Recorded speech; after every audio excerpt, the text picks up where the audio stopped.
মানুষ আছে মানুষ আছে অতীত ভুলে যায়। অতীতে কিভাবে থাকছে, কিভাবে খাইছে, কি করছে, যখন পয়সা হয় সেটা মনে থাকে না। তখন মানুষের মুখের উপরে কথা বলতে আর দ্বিধাবোধ করে না।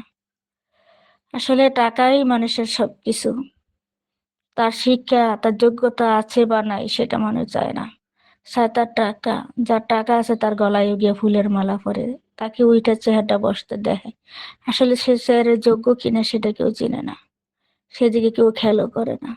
কিছু কিছু মানুষ আছে যারা খুবই অসহায় গরিব ছিলেন, তাদেরকে আল্লাহ তাআলা টাকা পয়সা অর্থ সম্পদ দিছে, তখন তার আর পিছনের কথাগুলি মনে থাকে না, তারা মানুষের মুখের উপরে কথা বলে। কিভাবে কথা বলবো, কি করব, তখন আর কাউকে চিন্তা কথা বলে না। মনে হয় যে তারা বলতে পারলেই অনেক কিছু।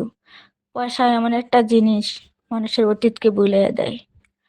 পয়সা এরকম আপনজনের কাছ থেকেও মানুষকে কেড়ে নেয়। কারণ পয়সা হইলে কিছু কিছু মানুষ আছে আপনজনকেও চিনে না, চিনলেও বলে যে কে জানি জানি না।